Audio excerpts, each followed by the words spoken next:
La mujer ya estaba sacando cosas de la banda cuando entendí lo que estaba pasando. Fue un martes por la tarde en Harlands Market, el único supermercado del pueblo donde las luces fluorescentes zumbaban igual que hace 20 años y donde todavía había gente que me llamaba Earl sin necesidad de mirar el gafete. Yo había entrado por café, huevos, pan de molde y 2 latas de sopa de tomate, de la misma marca que June compraba cada invierno aunque dijera que estaba demasiado salada. Yo había entrado por café, huevos, pan de molde y 2 latas de sopa de tomate, de la misma marca que June compraba cada invierno aunque dijera que estaba demasiado salada. La anciana delante de mí tenía muy poco sobre la banda. Un galón de leche, una caja de galletas saladas, una bolsa de chícharos congelados y un jarabe para la tos barato. Nada más. Nada que no pareciera medido. La cajera pasó su tarjeta una vez, luego otra, y después hizo esa sonrisa apretada que usa la gente cuando quiere ser amable, sin tener que mirar demasiado la vergüenza ajena. No pasa, señora. La mujer asintió como si ya lo supiera. No discutió, no miró alrededor. Solo empezó a retirar cosas con una calma que me dolió más que si hubiera hecho una escena. Quite el jarabe, dijo. Y los chícharos. Llevaba un abrigo azul marino, limpio pero viejo, con las mangas brillosas del uso. Las manos le temblaban un poco, pero no de confusión. Yo conozco la diferencia. He vivido lo suficiente para saber cuándo a alguien le tiembla el cuerpo y cuándo le tiembla el orgullo. No sé por qué me golpeó tanto. Tal vez por la edad. Tal vez porque June siempre decía que la necesidad ajena se vuelve más pesada cuando la gente se queda mirando en silencio. O tal vez porque desde que ella murió, ciertos momentos pequeños me llegan con más fuerza que las tragedias grandes. Di un paso al frente y dije, cóbrelo con lo mío. La cajera soltó el aire. La anciana giró la cabeza hacia mí y me miró de una manera rara. No agradecida. No desconfiada. Más bien como si estuviera tratando de colocarme dentro de un recuerdo. No tiene que hacerlo, dijo. Ya sé, respondí. Hágalo. Pagué las 2 compras juntas, menos de $30. El café que yo llevaba costaba más que la mitad de lo suyo. Debió terminar ahí. Pero no terminó ahí. Afuera, en el estacionamiento, le tendí la bolsa y ella la sostuvo sin soltarla enseguida. Bajó la vista a mi mano. Yo todavía llevo el anillo de matrimonio.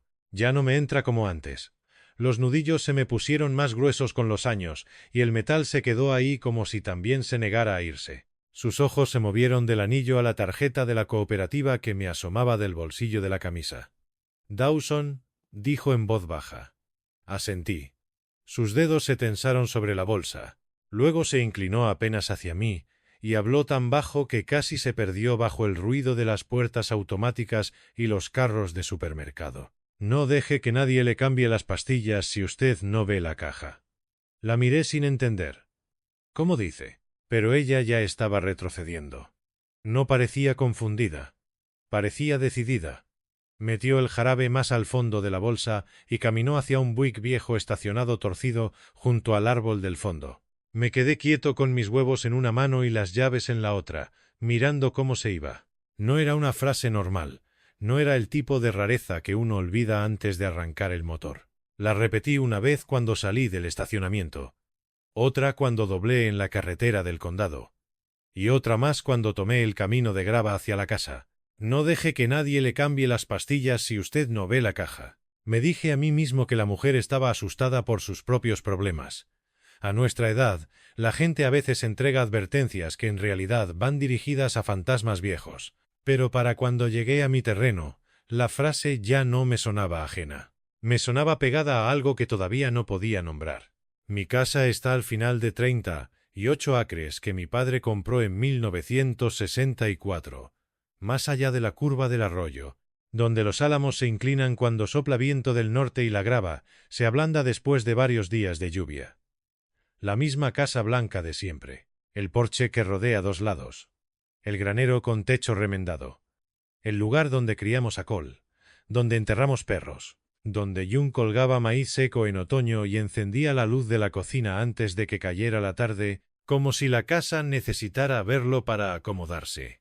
Apagué la camioneta y por un segundo me quedé sentado con las manos sobre el volante. Fue entonces cuando vi las huellas. No estaban al frente. Estaban en los escalones traseros, los que suben al mudroom desde la parte de la cocina. Huellas frescas de barro rojizo, subiendo y bajando, bien marcadas, demasiado recientes para que la lluvia las hubiera deshecho. Sentí una punzada breve debajo del esternón. Nadie usa esos escalones excepto yo, Cole a veces, y algún repartidor que conozca la casa. Esa tarde no esperaba a nadie. La compañía del gas había venido la semana anterior. Bajé de la camioneta despacio, dejé la bolsa en el columpio del porche y rodeé la casa. El aire olía a tierra húmeda y a agujas de pino. Una de las huellas había pisado la alfombra de girasoles que June compró en una venta de iglesia 15 años atrás. El barro se había secado en los bordes de las flores de plástico. La puerta trasera estaba cerrada con llave. Eso debería haberme tranquilizado. No lo hizo. Abrí y entré al mudroom. Ahí seguían mis botas, el impermeable amarillo, la sombrilla vieja de June y la pequeña mesa donde dejamos el correo. Todo parecía en su lugar. Demasiado en su lugar, como cuando una habitación ha sido acomodada por otra persona que no conoce del todo el peso de las cosas. Tomé las bolsas y pasé a la cocina. Y me detuve. Había una hoja blanca pegada en el refrigerador con el imán rojo de un cardenal que June usaba cada diciembre. La letra no era mía. Decía, rutina segura para papá, 8A. M pastillas. 8:30 desayuno. 12:30 almuerzo. 3 descanso. Rest. Nichts cena. No manejar sin compañía.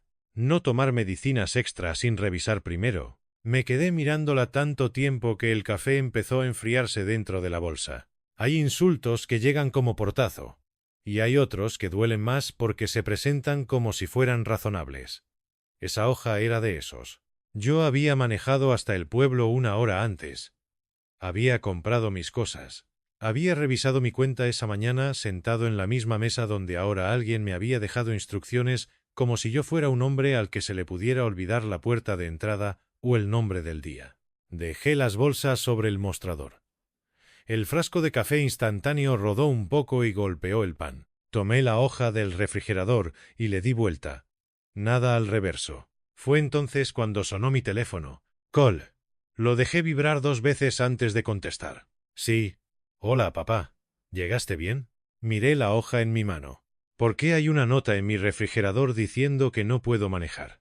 Del otro lado hubo un silencio pequeño. Demasiado pequeño para llamarlo pausa.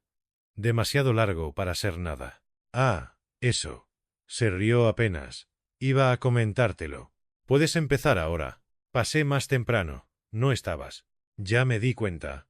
Papá, no es gran cosa. Solo dejé unos recordatorios, porque la semana pasada dijiste que habías tomado las pastillas 2 veces. Dije que no estaba seguro de si las había tomado. No dije que las tomé 2 veces. Bueno, exactamente. Por eso. Levanté la vista hacia la pared junto a la despensa y sentí algo peor que enojo. Algo frío. El reloj viejo ya no estaba. El reloj negro que había estado colgado ahí desde fines de los 80, el de los padres de June, el que sonó en cada desayuno escolar de nuestro hijo, en cada víspera de Navidad, en cada tormenta que nos obligó a sentarnos juntos en la cocina a esperar que regresara la luz, ya no estaba. En su lugar, bien centrado en la pared, había un dispensador automático de pastillas. Blanco. Plástico. Con una pantalla digital verde. Por un segundo olvidé que seguía en la llamada. ¿Quién te dijo que pusieras eso en mi cocina? ¿Qué cosa? La máquina que está donde estaba mi reloj. Oh, eso. Su voz se mantuvo tranquila. La compré para ayudarte. Suena cuando toca. ¿Y dónde está mi reloj? Lo quité para que cupiera el dispensador. ¿Lo quitaste? Lo guardé. Creo que en el closet del pasillo. Creo. Miré la pared vacía alrededor de ese plástico blanco y sentí el primer golpe de verdad de la tarde. No el de las huellas. No el de la nota. El de entender que alguien había empezado a mover las cosas de mi casa con la seguridad de quien cree que ya puede hacerlo. No vuelvas a tocar mis cosas. Papá, vamos. No. Tú vamos. No entras a mi casa a cambiarme la pared de la cocina. Escuché cómo exhaló, y cuando habló otra vez, usó ese tono suave que algunos hombres aprenden cuando quieren sonar sensatos delante de un problema que todavía no los ha nombrado. Estoy tratando de hacerte esto más fácil. Me reí una vez sin humor. quitándome mi reloj, tratando de ayudarte antes de que algo empeore. Ahí estaba otra vez. Empeore. Lo único que está empeorando, dije, es tu costumbre de decidir en mi lugar. No respondió enseguida. Luego dijo, con paciencia estudiada, voy a pasar después de cenar. Hablamos tranquilos. Ya estamos hablando. Pero su voz ya había cambiado. Ya no hablaba conmigo. Hablaba alrededor de mí, como si lo importante fuera dejar sembrada una versión de las cosas más que escuchar la mía. Solo deja la nota ahí por ahora, sí. Es para que no se te pase nada. Y colgó. Me quedé en medio de la cocina escuchando el zumbido del refrigerador y el silencio donde debía estar el reloj. Una casa puede sonar distinta cuando se le quita una sola cosa. Fui al closet del pasillo y abrí. Ahí estaban las bolsas de basura, los botes de sal para el invierno, el trapo del trapeador, cajas de focos y, detrás de un paquete de toallas de papel, el reloj, apoyado de lado contra la pared como si estorbara. Lo saqué y lo llevé a la mesa. Uno de los ganchos estaba doblado, no roto, doblado. Lo dejé con cuidado y volví a mirar el dispensador blanco en la pared. Demasiado limpio. Demasiado obediente. El tipo de aparato que no aparece en una casa hasta que alguien ya decidió que el tiempo de una persona debe empezar a administrarlo otro. Debí arrancarlo de la pared en ese momento. No lo hice. Preparé café aunque no tenía ganas y me quedé de pie junto al fregadero con la taza entre las manos, mirando el patio trasero por la ventana. 2 veces mis ojos volvieron a las huellas de los escalones. 2 veces me sorprendí escuchando la voz de la anciana del supermercado. No deje que nadie le cambie las pastillas si usted no ve la caja. A las 6:30, escuché un coche entrando por la grava. No era la camioneta de Cole. Era un sedán plateado que no conocía.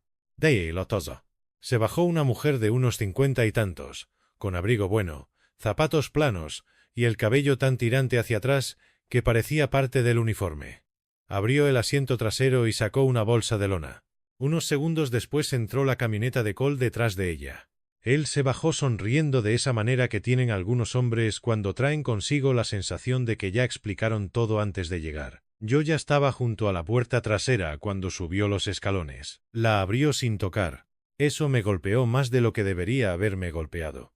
Tal vez porque June y yo le enseñamos a ese muchacho a no entrar jamás a una casa ajena sin anunciarse. Tal vez porque ni siquiera pareció notarlo. «Hola, papá», dijo, como si la llamada hubiera terminado bien. Luego hizo un gesto hacia la mujer. «Ella es Vanessa. Te hablé de ella». No, no lo había hecho. La mujer me ofreció una sonrisa demasiado pronta. Una sonrisa con lástima incorporada. «Señor Dawson. Mucho gusto». Cole entró más adentro y miró la pared de la cocina, como comprobando que su maldita máquina seguía en su sitio. «Por aquí», le dijo a ella. No a mí, a él. Como si él fuera quien recibía visitas en esa casa. No me moví.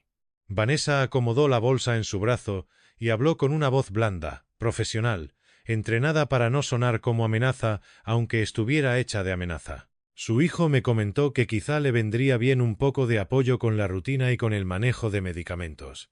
Nada invasivo, solo para mantener las cosas seguras y estables. Miré a Cole. Él ya no me sostenía la mirada.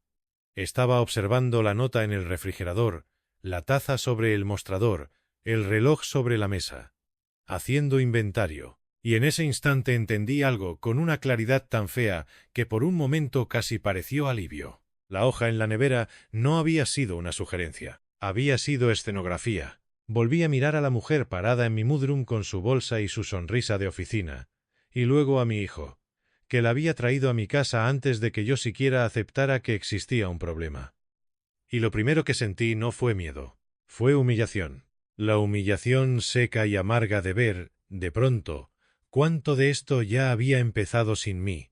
Vanessa siguió sonriéndome como si yo fuera un hombre del que ya le habían explicado cómo había que protegerlo de sí mismo. Esa sonrisa no se le movió ni un centímetro mientras Cole pasaba junto a mí y dejaba su bolsa sobre mi mesa.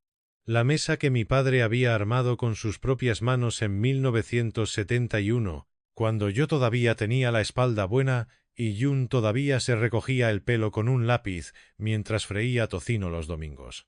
Cole apartó mi taza del borde del mostrador con un gesto rápido, doméstico, seguro, como si esa cocina ya respondiera primero a su mano y después a la mía. Papá, dijo, con esa calma ensayada que algunos hombres usan cuando quieren que el cuarto entero se ponga de su lado, solo es una visita inicial. Miré a Vanessa. Yo no pedí ninguna visita. Ella asintió con suavidad, profesional hasta en la forma de respirar. Por supuesto. Su hijo me comentó que había ciertas preocupaciones con los horarios de sus medicamentos, con el manejo del cansancio y con algunos temas de seguridad desde que falleció su esposa. June llevaba muerta 18 meses. La mujer tenía nombre... Dije. Vanessa se quedó un instante en blanco. Lo siento, yo solo quería decir... Ya sé lo que quería decir. Cole se metió en medio antes de que el silencio trabajara por mí. Papá. No fue el papá de un hijo. Fue el de un hombre corrigiendo a otro delante de una tercera persona. Y eso siempre deja marca, aunque nadie más en la habitación parezca verla. Vanessa abrió la bolsa y sacó una carpeta con hojas, un bolígrafo y una tabla con clip. Una tabla con clip en mi cocina. Miró la nota del refrigerador, luego el dispensador de pastillas en la pared, y anotó algo sin preguntarme una sola cosa. «Guarde eso», le dije. Ella levantó la vista, pero no me respondió a mí. Miró a Cole. Ese gesto pequeño me quemó más que la nota. Cole cruzó los brazos. «No compliques esto». «¿Para quién?» «Para nadie». Vanessa soltó una risita suave, como si quisiera limar el filo del momento. «Señor Dawson, a veces los hijos adultos detectan ciertos patrones antes que los padres. Tener otro par de ojos puede ayudar». «La casa ya tiene un par de ojos», dije. «Los míos». Sentí cómo el aire cambiaba. No a mi favor todavía, solo cambió. Lo suficiente para que Cole entendiera que la tarde no iba a salirle limpia. «Papá», dijo otra vez, y esta vez había advertencia debajo de la paciencia. «Nadie está diciendo que no puedas opinar». Levanté la hoja del refrigerador. «Aquí dice que no puedo manejar. Dice que no manejes solo. Dice no manejar sin compañía». Vanessa se acomodó mejor sobre los pies. «Son medidas temporales de apoyo». «¿Temporales hasta cuándo?» Ella abrió la boca, pero Cole habló primero. «Hasta que estés más estable». La palabra cayó en medio de la cocina como un objeto pesado. Estable. Yo había manejado al pueblo esa tarde. Había pagado mis compras. Había ayudado a una desconocida en la caja.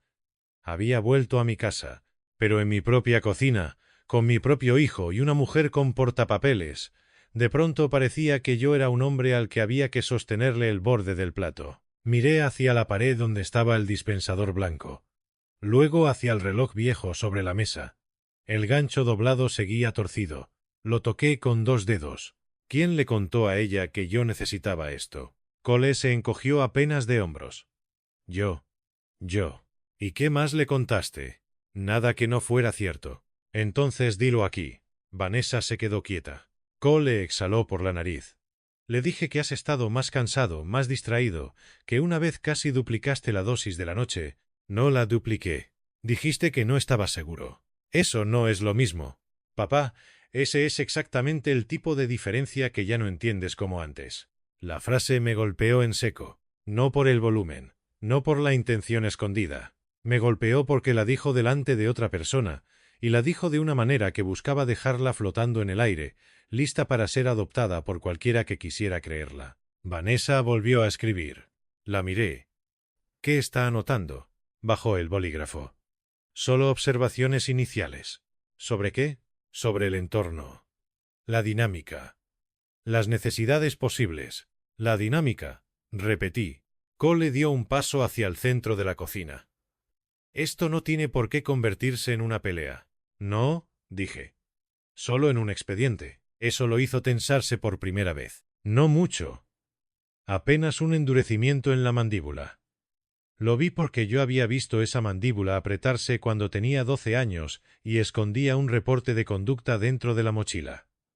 Había criado a ese hombre. Sabía dónde empezaba a rajarse. Vanessa probó otra vez. Quizás si nos sentamos 10 minutos y revisamos la rutina. Mi rutina. La corregí. Sí, su rutina. Yo sé cuál es mi rutina.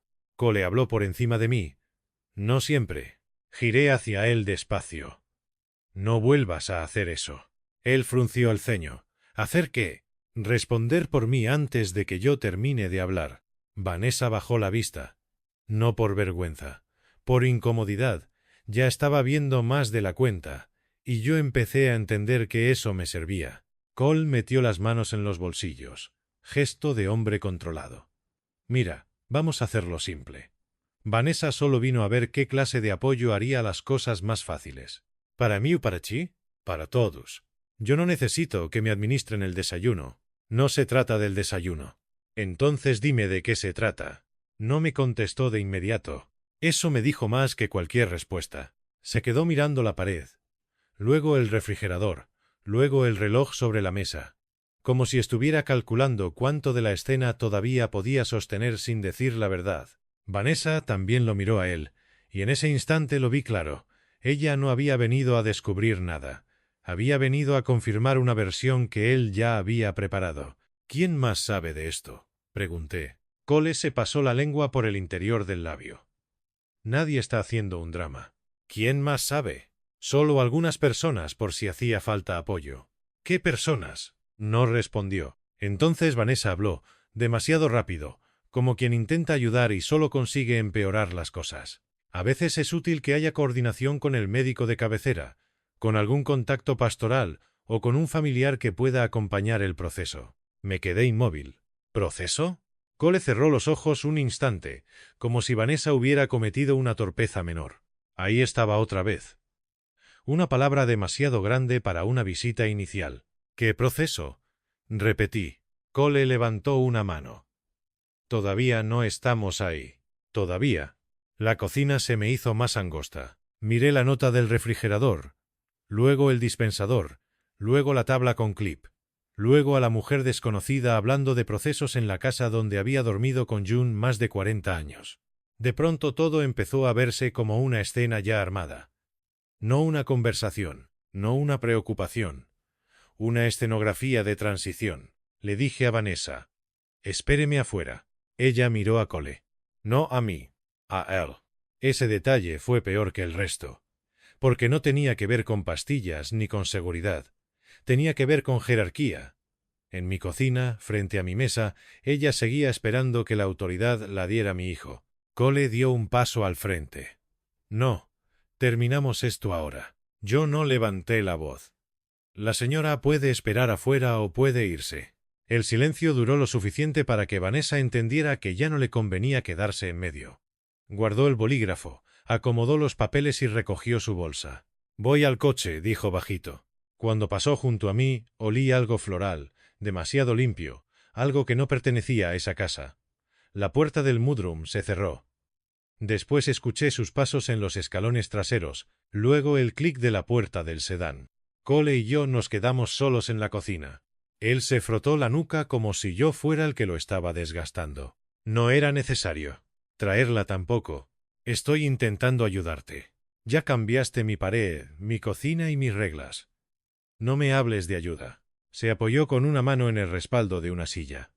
Desde que mamá murió, no has estado bien. Ahí estaba. El primer uso abierto de June como argumento. La silla donde ella se sentaba seguía al otro lado de la mesa. Yo podía verla sin girar la cabeza. Ella no es una herramienta para esto, dije. Él miró al piso un segundo y luego volvió a levantar los ojos con esa calma de hombre que cree que la moderación le da razón.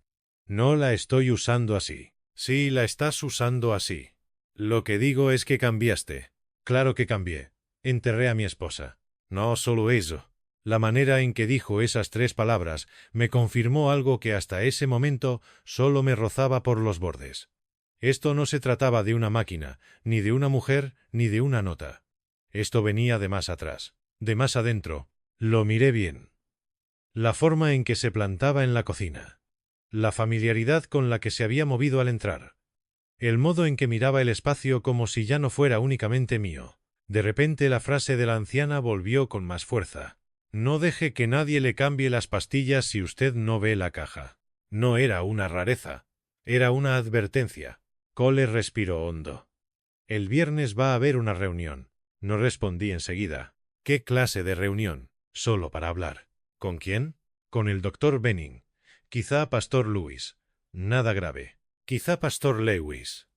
Nada grave. Mi propia vida estaba empezando a convocarse sin mí.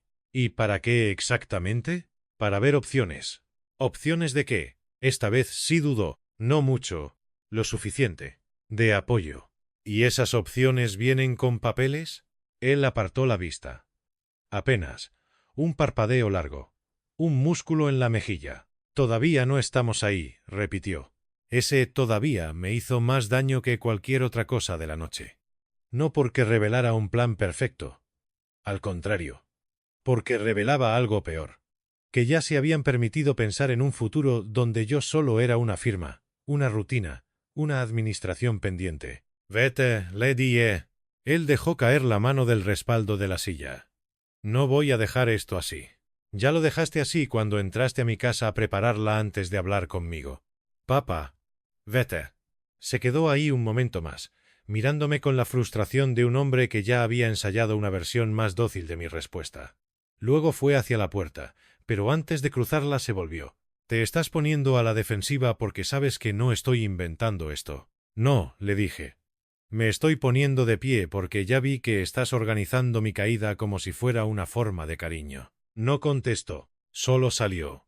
Esa noche dormí mal, no por miedo. Por esa clase de vigilia amarga en la que el cuerpo logra quedarse quieto, pero la cabeza no deja de volver al mismo punto. A las 2:15 me levanté, fui a la cocina y me quedé mirando el número verde del dispensador en la pared. Arden Stephen. No hacía ruido. No necesitaba hacerlo. Su sola presencia era una insolencia. Abrí el closet del pasillo otra vez y vi el hueco donde había estado el reloj antes de que lo sacara. Al cerrar la puerta entendí algo feo. Mi casa no había sido invadida a golpes. Había sido editada. A la mañana siguiente manejé al pueblo más temprano de lo normal. Lo hice porque necesitaba una cosa simple y brutal. Comprobarme a mí mismo que todavía podía salir de mi casa, llegar a Main Street, estacionarme derecho, pedir café y volver sin pedirle permiso a nadie. Pero también porque quería saber cuánto se había movido la mentira fuera de mis paredes. Entré al diner de Marlene poco antes de las 8. El olor a tocino y café quemado estaba tan metido en el aire como siempre. 2 hombres del molino hablaban fuerte cerca de la ventana. Walt Harvin hojeaba el periódico como si todavía importara más lo que salía impreso que lo que corría por los teléfonos. Marlene me sirvió café antes de que me sentara.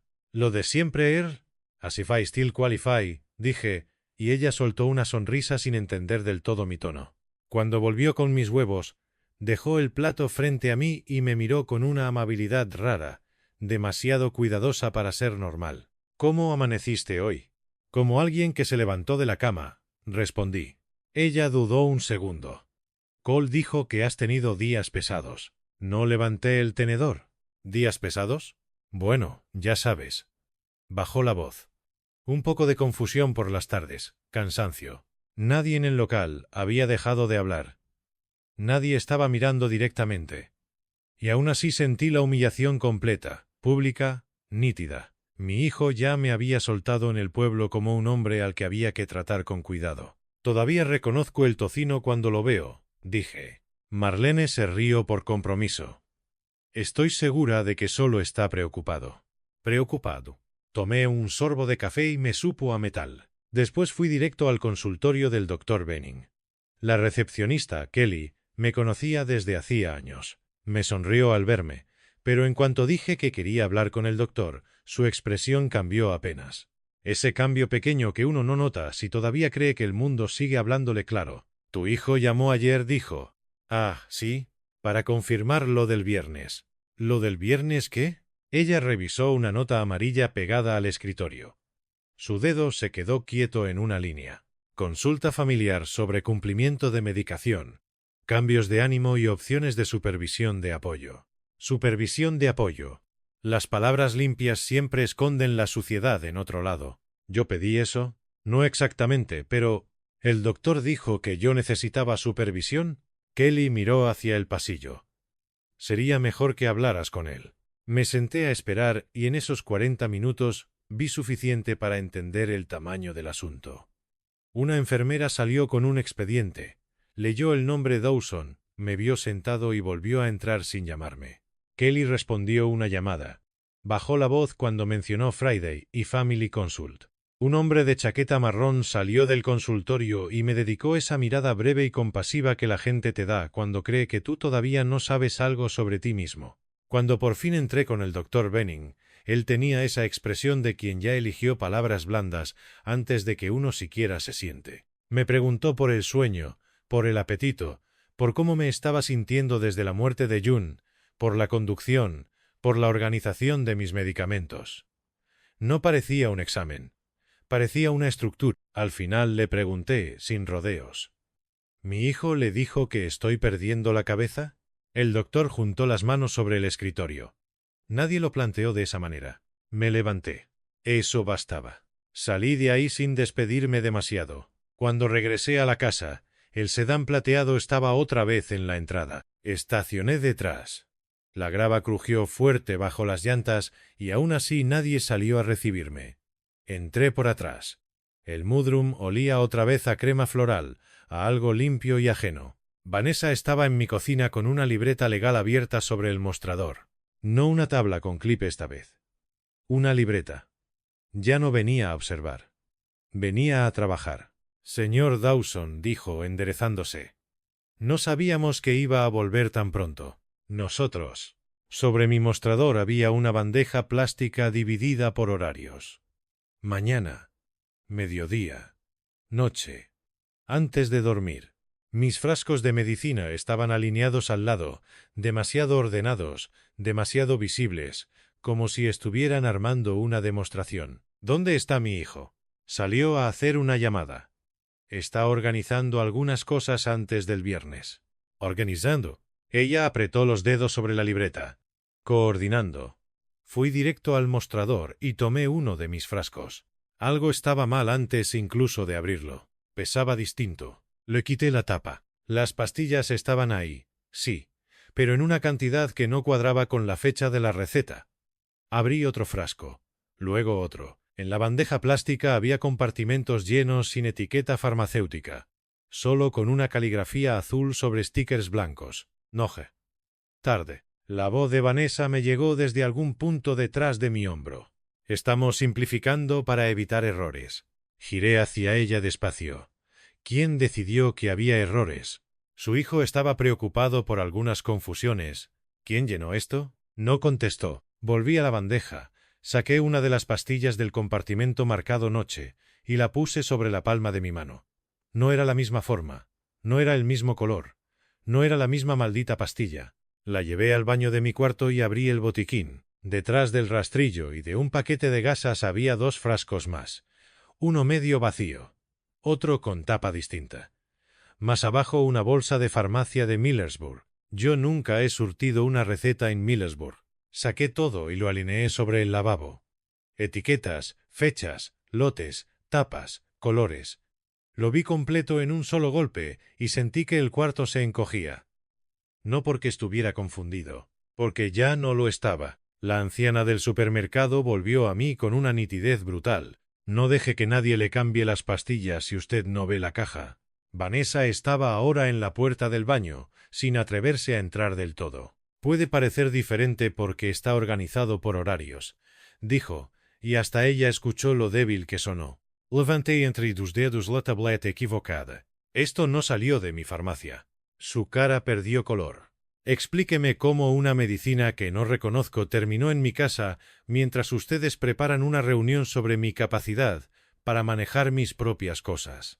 Abrió la boca, pero ninguna respuesta llegó completa. Ese fue el punto medio. No el hallazgo de la bolsa. No la nota. No el dispensador.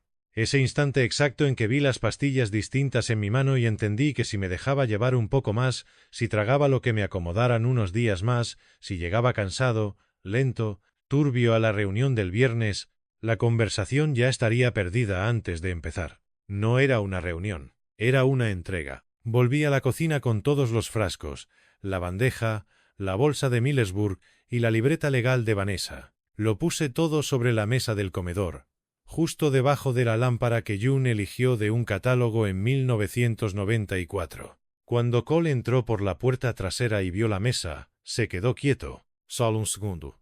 Pero lo vi. Y por primera vez desde que todo empezó, No me pareció un hijo preocupado, ni un hombre torpe, ni un hijo resentido haciendo las cosas mal por cariño. Me pareció exactamente lo que era. Un hombre que ya había empezado a practicar mi ausencia. Apoyé las dos manos sobre la mesa y lo miré sin parpadear. En ese momento ya no me importaba su explicación.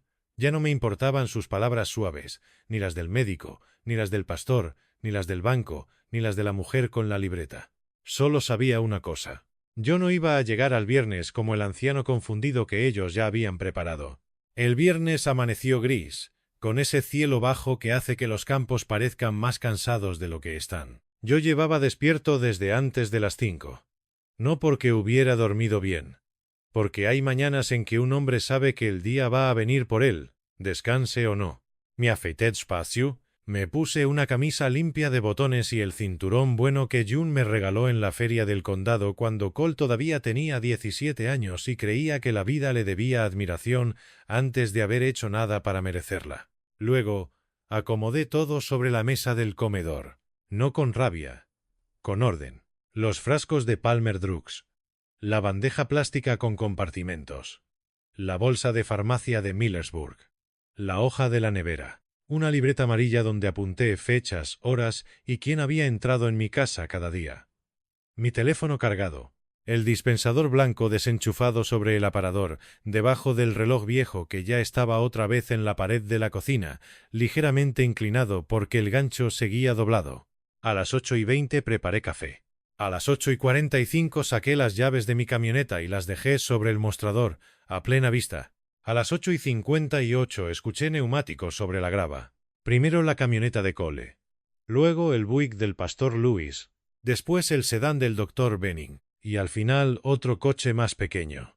Carla Jennings, del banco, bajó con una carpeta de cuero pegada al pecho. Yo la conocía desde hacía años. Había organizado rifas con June para la biblioteca. Había traído pais de limón a 2 cenas de la iglesia. Esa mañana cruzó mi patio como si viniera a resolver un trámite, no a ponerle precio a la autoridad de un hombre dentro de su propia casa. Cole abrió la puerta trasera sin tocar. Otra vez. Pero esta vez se detuvo apenas entró. No por respeto, porque vio la mesa. «Buenos días, papá», dijo. Yo estaba junto a la cafetera. «Buenos días». El pastor Lewis entró detrás de él con esa cara de hombre que quiere parecer compasivo antes de pedirte que cedas algo importante. El doctor Benning asintió en silencio. Carla me ofreció una sonrisa corta, profesional, insegura. Vanessa entró al final, y en cuanto vio la mesa bajó la mirada. Eso me dijo bastante. «Pasen», dije, ya que vinieron. Nadie habló mientras iban tomando asiento. Dejé que eligieran sus sillas. El pastor cerca de la ventana. El doctor frente a él. Carla al extremo con su carpeta cerrada. Vanessa en la esquina más alejada, con las manos juntas sobre las piernas. Cole se quedó de pie unos segundos, como si todavía creyera que la habitación iba a girar alrededor de su versión de las cosas. Entonces yo me senté en la cabecera de la mesa. Solo después de eso él ocupó la silla a mi derecha. El reloj sonaba en la cocina. El café soltaba vapor. El viento rozaba las ventanas del lado del patio. La casa llevaba 40 años oyendo nuestras voces. Esa mañana iba a escuchar la verdad completa. El pastor fue el primero en hablar. «Earl, estamos aquí porque todos te apreciamos y queremos lo mejor para ti». Tomé mi taza y le di un sorbo antes de responder. Curioso. Casi siempre las cosas peores empiezan con esa frase. Cole movió apenas la mandíbula. El doctor Benning apoyó los antebrazos sobre la mesa. «No estamos aquí para quitarte nada. Solo queremos hablar de algunas medidas de apoyo, por tu seguridad, para que el manejo del día a día no te genere más carga». «¿Medidas?», repetí. Carla abrió un poco su carpeta, sin sacar nada todavía. «Y si fuera necesario, hablar de protecciones temporales. Ayuda con pagos, acceso compartido, estructuras sencillas para evitar errores». La miré durante un instante largo. Ella fue la primera en apartar los ojos. Entonces giré hacia Cole. «Adelante», le dije. «Tú armaste esto». Se acomodó en la silla. Y por un momento volvió a parecerse al hombre que había querido ser toda la semana. Sereno, razonable, cansado de cargar con un padre difícil. «He estado preocupado por papá desde hace tiempo», dijo. Desde que mamá murió ha habido cambios. Más cansancio. Más olvidos. Algunos problemas con el horario de las pastillas. Dificultad para manejar la propiedad y ciertas decisiones prácticas. No lo interrumpí. Dejé que siguiera. He tratado de ayudar poco a poco, pero cualquier estructura, cualquier apoyo, cualquier intento de organizar un poco la rutina, se encuentra con resistencia. Resistencia. No tristeza. No límite. No dignidad. Resistencia. Ese era el papel que me había escrito. El pastor asintió despacio, como si el muchacho hablara con una pena noble. El doctor seguía mirándome a mí. Carla no había tocado la carpeta. Vanessa seguía sin levantar la vista. Yo tomé la hoja de la nevera y la puse en el centro de la mesa. Rutina segura para papá. No hizo falta leerla en voz alta. Todos la leyeron. El no manejar sin compañía parecía más ofensivo en silencio. La encontré pegada en mi refrigerador el martes por la tarde, dije, antes de haber aceptado que existía un problema que resolver. Nadie habló. Moví el dispensador blanco y lo dejé junto a la hoja. El plástico golpeó la madera con un sonido hueco. Y esto estaba en mi cocina, en la pared donde estuvo mi reloj por más de 30 años. Carla miró el dispensador. Luego alzó la vista hacia el reloj negro que ya había vuelto a su sitio. Se le notó en la cara que por fin empezaba a entender que aquello no eran apoyos, eran reemplazos. Cole se aclaró la garganta. Papá, ya hablamos de... No, dije. Tú hablaste. Ahora escucha. Tomé los frascos de Palmer Drugs y los alineé en una fila. Luego puse a su lado la bandeja plástica. Después la bolsa de Millersburg. Estas son mis medicinas normales. Esta bandeja estaba siendo llenada dentro de mi casa. Y esta bolsa, la empujé hacia el centro, es de una farmacia que yo jamás he usado. El doctor Benning frunció el ceño. Cole se movió en la silla. La organización de medicamentos en bandejas es común. Sí, dije. Cuando la persona sabe lo que le están dando. Le pasé al doctor el historial de resurtidos que Ruthie Palmer me imprimió la tarde anterior. Lea la dosis de la noche. Lo hizo. Después le acerqué el compartimento marcado noche. Ahora mire eso. El doctor abrió la bandeja, volcó 2 tabletas en la palma y se quedó quieto. No fue un gesto dramático. Fue peor. Fue profesional. Estas no coinciden, dijo al fin. La frase quedó flotando un segundo. Cole habló demasiado rápido. Puede haber habido una mezcla por error. ¿Error? Pregunté. Entonces miré a Vanessa. Ella sintió la mirada antes de levantar la cabeza. ¿Quién llenó la bandeja? No respondió. ¿Quién la llenó? Cole intervino. Vanessa solo estaba tratando de... No te pregunté a ti. La voz me salió baja, firme, sin necesidad de levantarla. Vanessa apretó los dedos hasta ponerse blanca. Yo la llené, dijo por fin. Pero... ¿con base en qué? Miró a Cole. Después al doctor. Después a la mesa. Cole me dijo que sus frascos normales lo estaban confundiendo. El aire de la habitación cambió, de verdad cambió. No era una idea, era algo físico. El pastor dejó de asentir. Carla soltó la carpeta. El doctor se enderezó. Hasta el reloj pareció sonar más fuerte. Cole abrió las manos. Eso no es lo que dije. Dije que había habido confusión y que convenía. Saqué mi teléfono y lo puse sobre la mesa. Después de que June murió, instalé una cámara cerca del mudroom por si volvían a robar cobre por la zona.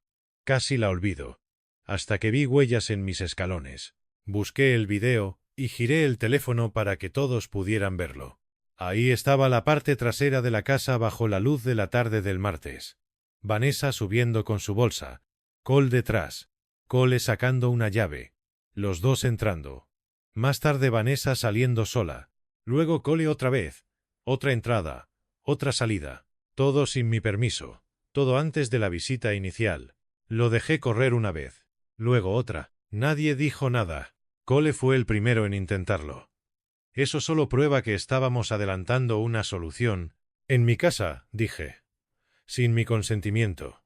Preparando una escena antes de sentarse a hablar conmigo. Vanessa empezó a respirar más rápido. El pastor Lewis se quitó los lentes, se los limpió, y volvió a ponérselos aunque estaban limpios. Era su manera de ganar tiempo cuando la realidad le resultaba más incómoda de lo previsto. Carla por fin habló. ¿Qué documentos esperaban revisar hoy exactamente? Cole no contestó. La miré. Esa es una buena pregunta. Ella se volvió hacia él ya sin sonrisa. Cole, ¿qué documentos? Él dejó salir el aire por la nariz y volvió a buscar el tono sereno. Solo quería explorar opciones. En caso de que hubiera que estructurar cuentas, pagos, quizá una autorización limitada. ¿Limitada para qué?, pregunté. In case things got worse. ¿Peores según quién? No respondió. Yo levanté del mostrador una de las tabletas que había separado antes y la puse frente al doctor. Ruthie Palmer me dijo ayer que esta pastilla no salió de mi farmacia. El doctor la tomó entre los dedos y la observó de cerca. Luego miró la bolsa de Millersburg. Después los frascos. Después a Vanessa. ¿De dónde salió esto? Ella tragó saliva. Cole dijo que si lográbamos estabilizar una rutina antes del viernes sería más fácil. El doctor giró hacia ella. ¿Más fácil para qué? Y ahí fue donde se quebró. No con llanto grande, no con histeria, con algo peor, con vergüenza. Para la transición, dijo. Carla se quedó inmóvil. El pastor levantó la vista de golpe. Yo ni siquiera parpadeé. ¿Qué transición?, preguntó Carla. Ahora mucho más seca. Vanessa se llevó una mano a la boca como si pudiera meter las palabras de vuelta. Ya era tarde. Cole se echó hacia atrás en la silla y por primera vez perdió del todo la máscara.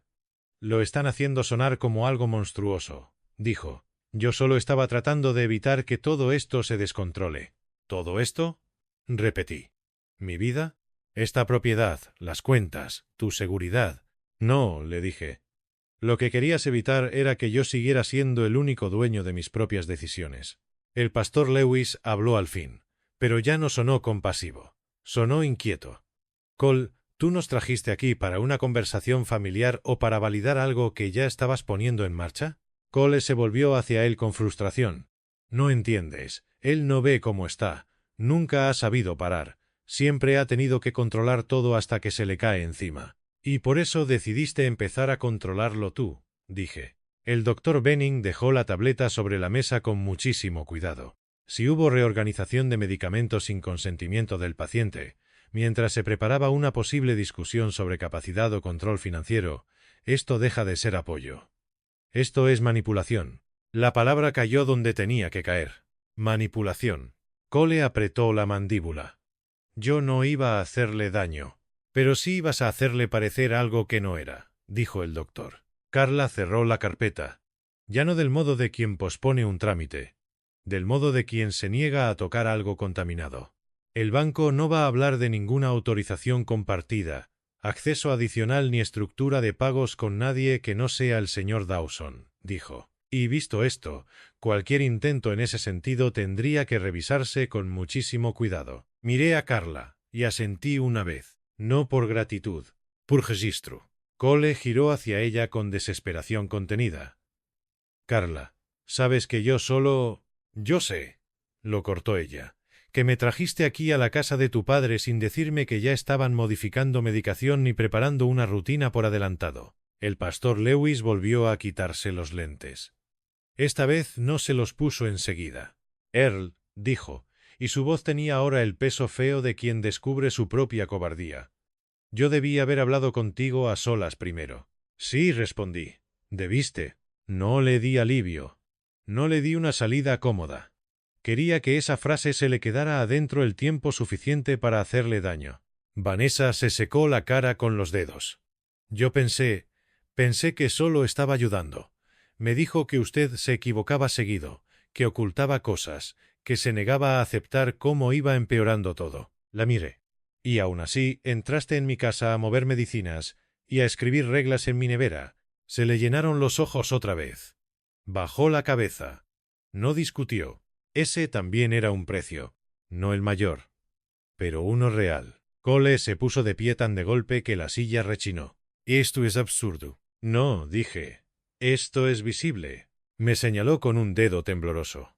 Siempre haces lo mismo. Tomas cualquier gesto y lo conviertes en una ofensa moral porque no soportas que alguien te diga que ya no puedes con todo.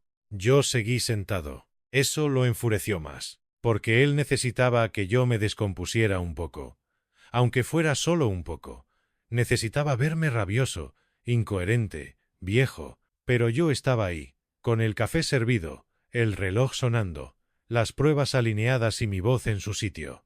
Yo mantuve esta casa en pie, le dije, pagué esta tierra. Enterré a tu madre. Seguí respirando aquí sin pedirle permiso a nadie. Y mientras yo hacía eso, tú decidiste practicar mi ausencia antes de tiempo. La sala entera se quedó callada. Cole me miró con una mezcla de furia y algo más desnudo, algo que quizá llevaba años escondiendo debajo de la ambición. No quería seguir esperando a que todo se pudriera en tus manos. Ahí estaba. No preocupación, no cuidado, no duelo compartido, apetito. El pastor cerró los ojos un instante. Carla bajó la vista. Vanessa lloraba en silencio. El doctor ya ni siquiera fingía neutralidad. Yo lo miré a él. Eso era entonces, dije. No querías ayudarme a vivir. Querías ordenar cómo iba a dejar de mandar. Nadie salió a salvarlo. Ni una sola voz. Eso fue lo que terminó de partirle la cara. No una acusación mía. El vacío alrededor. El doctor Benning fue el primero en levantarse. Voy a dejar por escrito que no respaldo ninguna acción sobre capacidad, estructura de cuidado o control compartido en estas circunstancias. Y también que considero inapropiado cualquier manejo de medicación sin consentimiento explícito del señor Dawson. Carla se puso de pie enseguida. Y el banco no va a proceder con nada. Nada. El pastor tardó un poco más. Cuando finalmente me miró, ya no había en sus ojos esa comodidad de hombre bien intencionado. Había vergüenza. Lo siento, dijo. Lo sostuve con la mirada. Deberías. Salió sin agregar nada más. Carla recogió su carpeta y se fue detrás de él. El doctor guardó el historial impreso y me dijo en voz baja que Ruthie había hecho bien en alertarlo el día anterior. Después se marchó también. Vanessa se quedó la última. Estaba de pie junto al mudroom, con la bolsa colgándole del brazo y el rostro vencido. Señor Dawson. No dijo nada más al principio. Luego tragó saliva. Lo siento. Pensé en la tabla con clip. En la libreta legal. En la forma en que me había sonreído al entrar. En cómo había mirado a mi hijo para saber si debía sentarse o irse. En las reglas pegadas con el imán de Yun.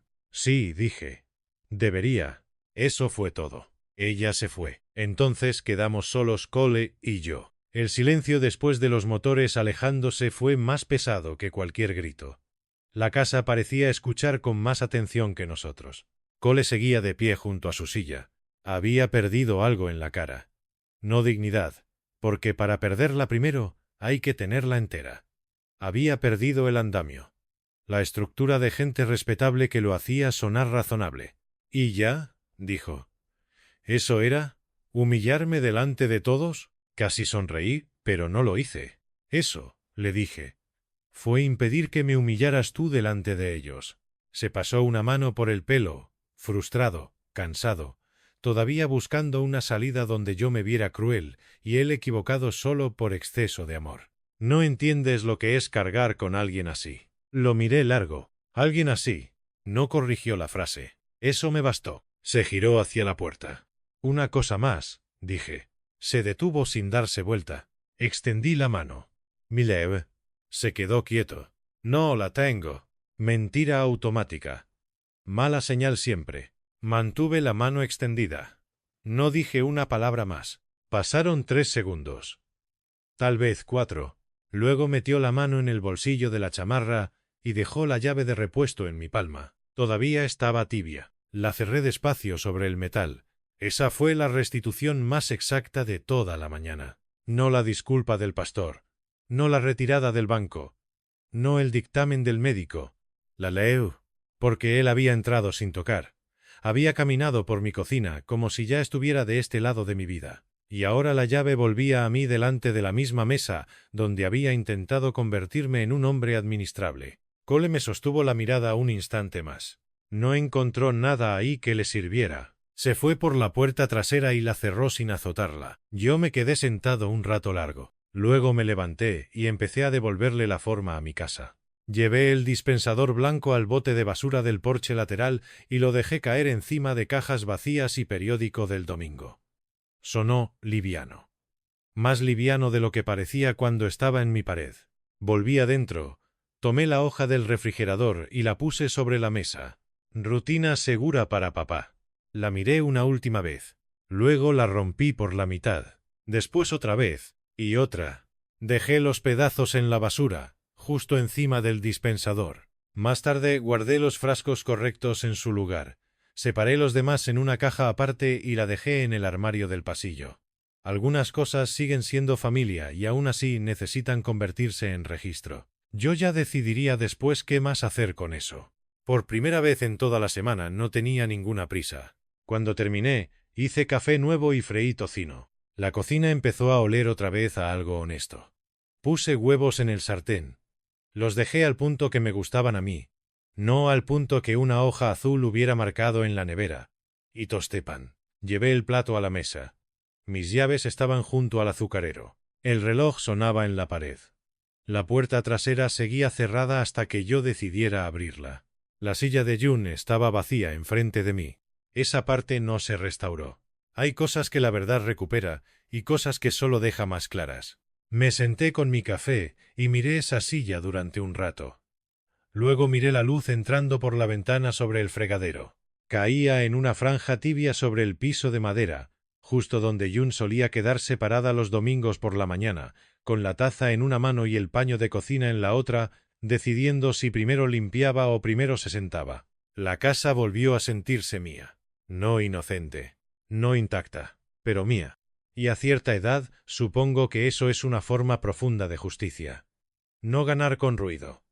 No destruir por destruir. Solo recuperar con exactitud aquello que otro hombre quiso quitarte mientras llamaba cuidado a su codicia. Esa tarde manejé al pueblo con mis propias llaves. Pasé por Palmer Drugs y le di las gracias a Ruthie en persona. Luego entré a Harlan's Market por café y pan. No esperaba volver a ver a la anciana. Pero estaba ahí, en el pasillo de los enlatados, estirando la mano hacia una lata de ejotes con ese movimiento medido que tienen los viejos cuando ya aprendieron a no desperdiciar energía ni orgullo. Cuando me vio, bajó la mano. Nos quedamos mirando un segundo. Luego caminé hasta ella y dije: «Usted tenía razón». Estudió mi cara con calma. No parecía sorprendida. Parecía cansada de tener razón sobre ciertas cosas. «¿Lo detuvo?», preguntó. Asentí. A tiempo. Ella bajó la vista un momento y después volvió a mirarme. «A veces», dijo, «los peores ladrones no llegan por el camino. Ya tienen llave». «Sí», respondí, «ya lo sé». Compré mis cosas y regresé a la granja justo cuando la luz de la tarde empezaba a dorar el campo del este. Adentro, la casa volvió a sonar como debía. El reloj, el refrigerador, el leve crujido del piso cerca del fregadero, los sonidos pequeños y verdaderos de un lugar que ya no estaba intentando prepararse para mi desaparición. Guardé las compras, lavé la taza aunque estaba casi limpia, y volví a sentarme en la cocina. Las llaves seguían ahí. La silla de June también. Miré ambas cosas mucho rato. La crueldad de todo aquello iba a quedarse conmigo, tal vez para siempre. Mi propio hijo había empezado a ensayar la versión administrativa de mi final, mientras yo todavía estaba aquí, respirando, manejando, pagando, recordando, pero no había conseguido escribirla. Y eso, al final, fue suficiente para que el café volviera a saber a café.